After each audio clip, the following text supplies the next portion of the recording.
You've been standing in the kitchen for 5 minutes now with a pill in your hand. Your cat is on the counter, and every time you get close to their face, they slide backwards out of reach. And you're starting to sweat a little. And there's a small voice in your head going, I can't do this. And in a minute, you'll give up, put the pill on the windowsill, and tell yourself you'll try again after dinner. That's the moment I want to fix today, because that moment is the reason a lot of cats don't finish their medication. Not because their owners don't care, because nobody ever showed them the technique, and it genuinely isn't obvious. Today, we're doing the thing nobody wants to do, medicating your cat. Pills and liquids both, because they're the same skill with two slightly different techniques.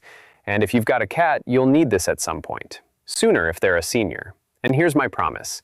This isn't a personality contest between you and your cat, and it isn't a test of whether your cat likes you.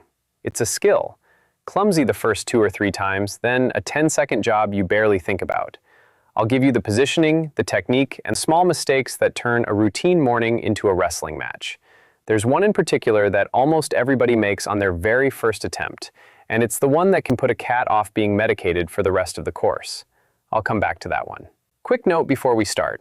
This is one chapter of a much bigger conversation about what your cat is trying to tell you, and I've gathered all of it into a book called The Happy Cat Manual over at leobennettsecrets.com. If you want more happy years with your cat, go take a look. That's all. Now, let's start with the thing that decides everything, and it isn't your hands and it isn't the pill.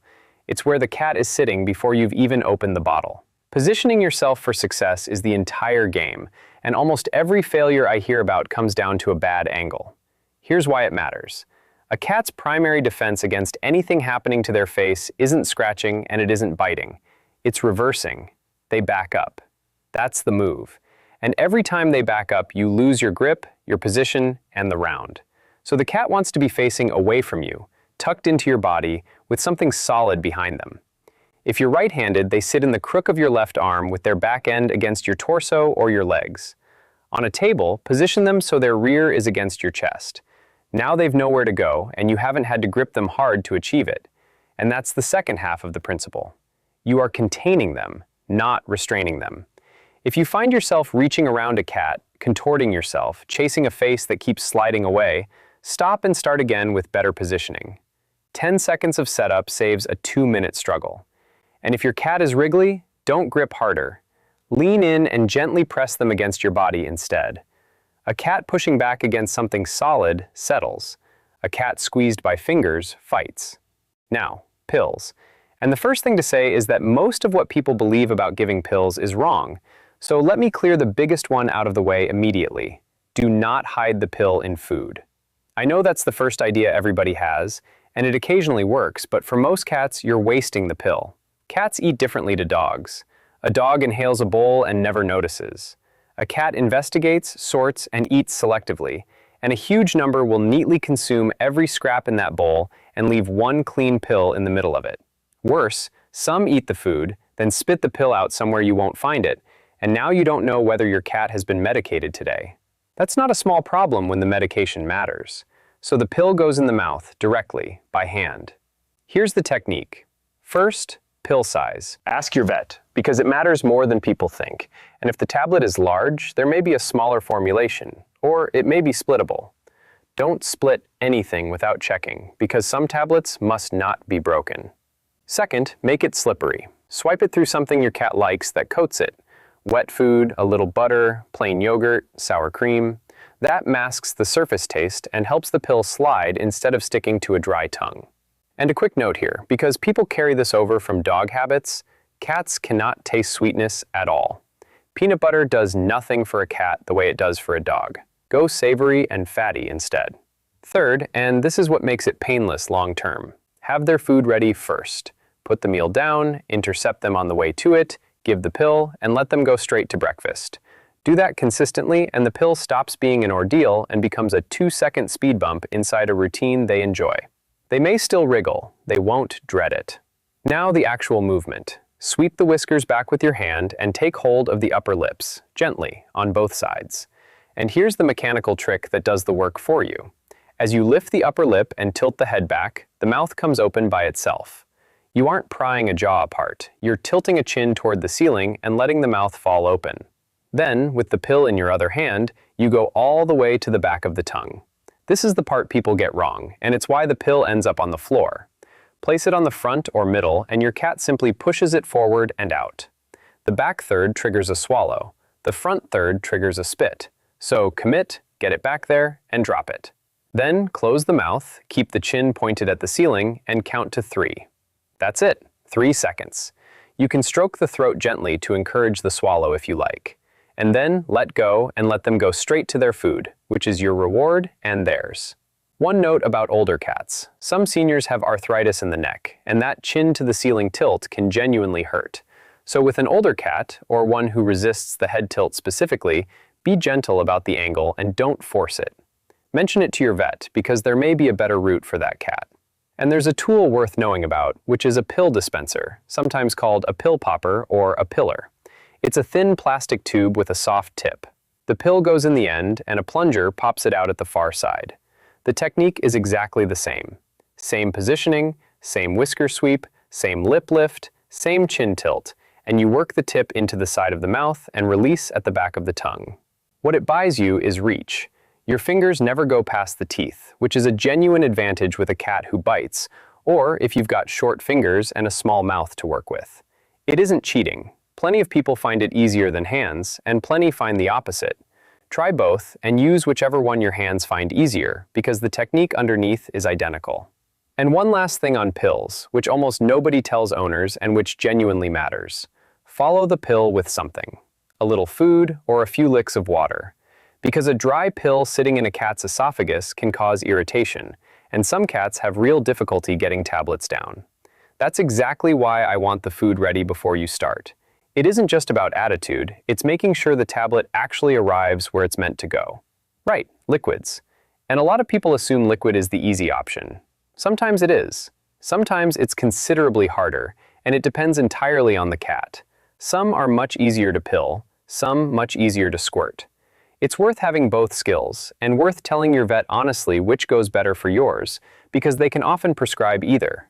Vets choose liquids for a few reasons. Sometimes it's the only formulation available. Sometimes the dose is too small for a tablet. Sometimes a compounding pharmacy has flavored it to be more palatable. But there's a trade-off, and it's what causes the foaming I opened with.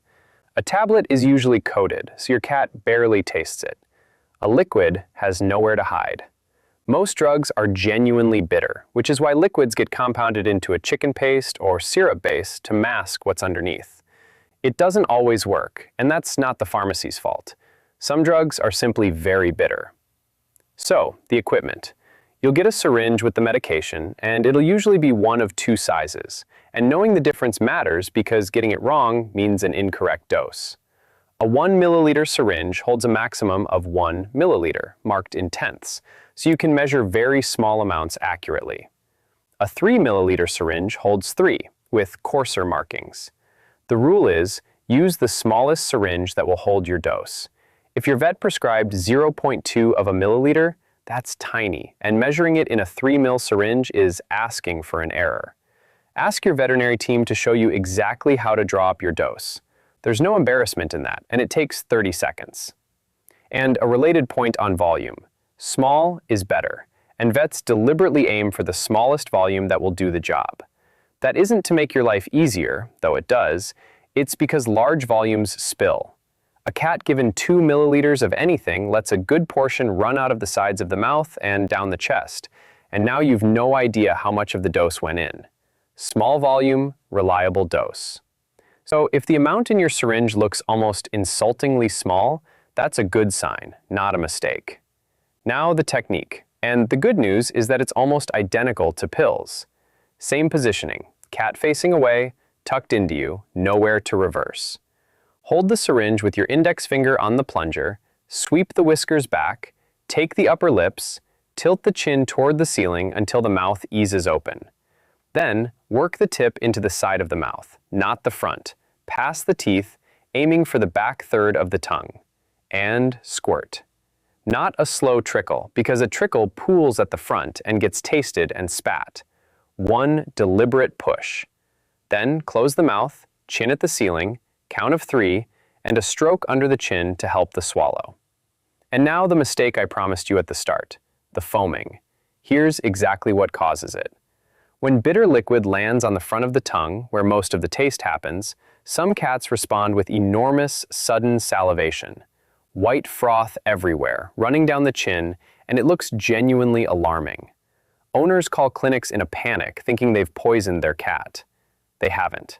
It's a taste reaction. Not dangerous, it passes, nothing to treat. But it matters beyond the mess.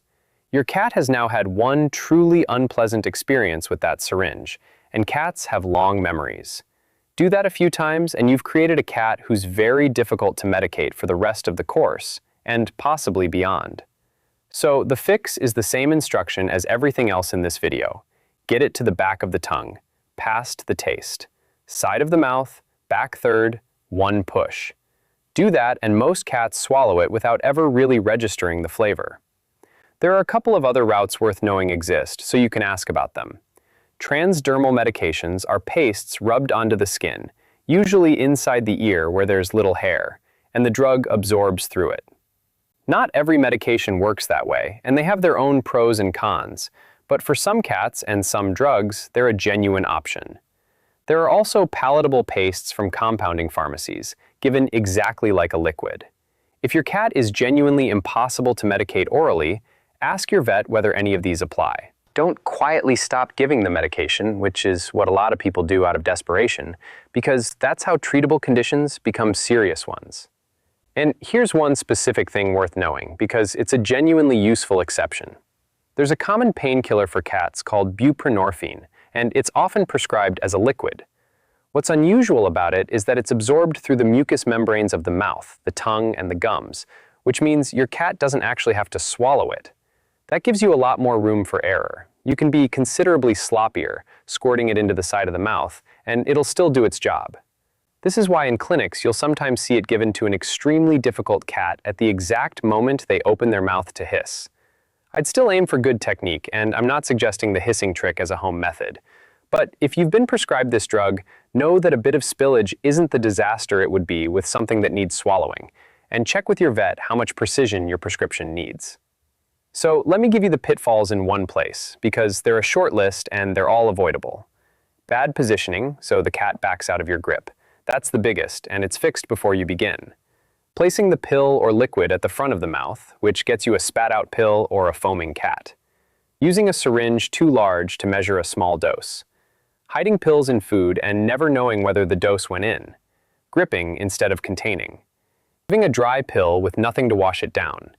And pushing through a session that's gone badly, when the better move is to stop, reset, and go again in a moment.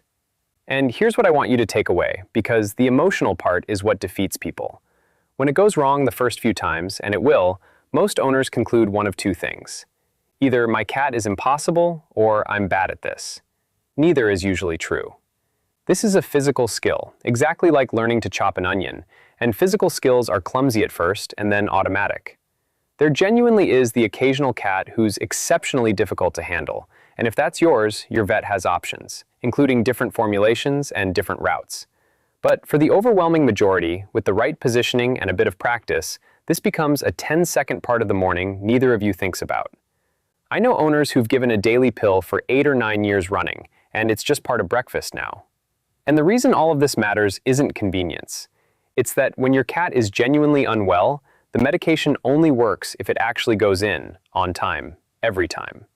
A course that gets half delivered because it turned into a fight is a course that doesn't do its job, and cats have a real habit of relapsing when treatment gets patchy.